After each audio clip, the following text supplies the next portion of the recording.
तब ठाकुर जी ने कृपा करके आशीर्वाद दिया, कुमना तेरे भगवती पुत्र होगा। और श्रीनाथ जी की कृपा से ही 7वें पुत्र श्री चतुर्दास जी प्रकट हुए। ये आप चतुर्दास जी की वार्ता में सुनेंगे।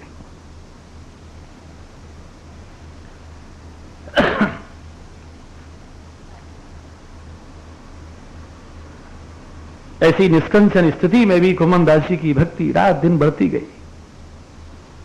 हमारे जीवन में थोड़ा भी लौकिक कष्ट आ जाता है, क्लेश आ जाता है, तो हमारा धैर्य छूटने लगता है। भगवान में हमारा आश्रय और विश्वास डगमगाने लगता है। भगवती कुमन दास के चरित्र से हमको यह प्रेरणा लेनी चाहिए। परिवार बढ़ रहा है, लेकिन जिस जमीन में खेती होती है वो जमीन नहीं बढ़ रही है। खाने वाले बढ़े, लेकिन भोजन नहीं बढ़ा है, और उनकी निष्कंचन स्थिति होती गई। उसके बाद भी कुमन दास की भक्ति बढ़ती गई। प्रभु चरण श्री विठलेश अपने भक्तों का, सेवकों का कितना ध्यान रखते थे, इस प्रसंग से स्पष्ट होता है। एक बार श्री गोसाई जी श्री नवनीत प्रिया जी की आज्ञा लेके परदेश पधारे जीवों के कल्याण के लिए।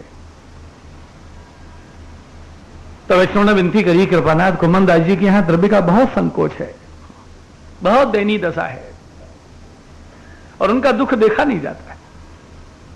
कोई कुछ देवे तो लेते नहीं है। तो श्री गोसाई जी ने आज्ञा करी, हम कुमन दास जी की स्थिति जाने हैं। कुमन दास जी श्री विठलनाथ जी के दर्शन करने के लिए नित्य आते थे, दंडवत करके बैठे, और विठलनाथ जी ने आज्ञा करी, कुमन दास कल हम परदेश प्रस्थान करेंगे, तुम भी हमारे साथ चलना है। गोसाई जी की आज्ञा हो गई। तुम्हारे यहां द्रव्य का बहुत संकोच है।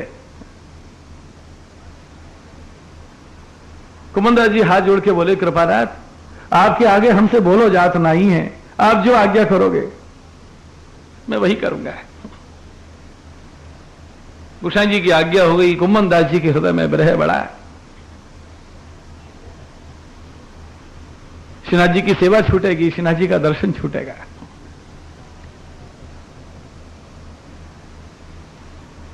कहिए कहा कहवे की होए, प्राणनाथ बिछुरन की वेदन जानत नाहिन कोय। प्रिय से बिछुड़ने की जो वेदना है उसको विरही जानता है, और वो वाणी का विषय नहीं है, वो अनुभूति का विषय है।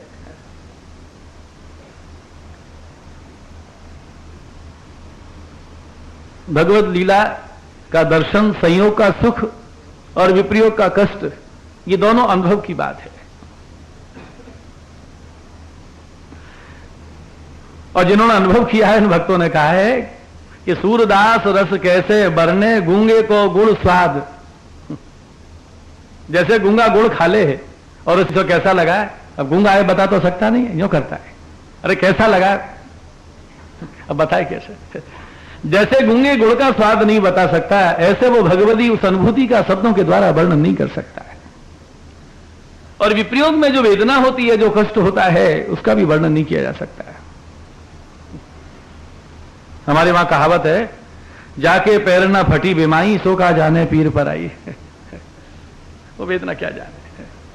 जिसको जीवन में कभी वेदना का अनुभव नहीं हुआ है, आप उसको शब्दों के द्वारा बता नहीं सकते।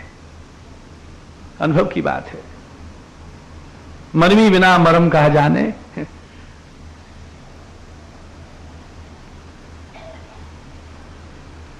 उस वेदना में भी सुख होता है, लेकिन वो कितनी असह्य होती है उसको विरही जानता है। कष्ट है ही अनुभव का विषय, सुख है ही अनुभूति का विषय, शब्दों से नहीं समझा जा सकता है। एक व्यक्ति के कंधा में दर्द हो रहा हो बहुत जोर को, और मित्र आयो, बाने पूछी क्या बात है, बोले दर्द हो रहा है। और उसके जीवन में कभी दर्द ही नहीं हुआ है। क्या हो रहा है कि दर्द हो रहा है। दर्द किसे कहते हैं, कष्ट हो रहा है। कष्ट कैसा होता है, पीड़ा हो रही है। पीड़ा किसे कहते हैं, वेदना हो रही है। वेदना क्या होती है, बहुत दुख रहा है। कैसे दुखता है, 1 घंटा हो गया समझाते समझाते, उसके भेजे में नहीं आया कि दर्द क्या है। शब्दों से समझ में आ सकता है क्या। एक तीसरा आया, उसने पूछा क्या बात है, आप 1 घंटे से चर्चा कर रहे हो? बोला भैया मेरे कंधा में दर्द है, मैं तो पीड़ा से परेशान हूं, ये और आ गया माथो खाए हुए कि दर्द क्या है, दुख क्या है, कष्ट क्या है। समझ में नहीं आता इसको। तीसरा बोला ऐसे समझ में थोड़ी आएगा, ये शब्दों का विषय थोड़ी है, अनुभूति का विषय है कि तू ही समझा दे। बोले अभी समझाऊं? तो कपड़ा कूटवे को मोंगरा हो ना, कूटना। वहां वो उठाए के एक दिया जोर से पीठ में फटकार के, जो जोर से बड़ा से चिल्लाया, अब क्या हो गया कि दर्द हो गया, आप समझ गया? बोले हाँ आप समझ गया। पहले ही बता दे, अनुभव में नहीं आया तब तक समझ नहीं सका। अनुभूति की बात है।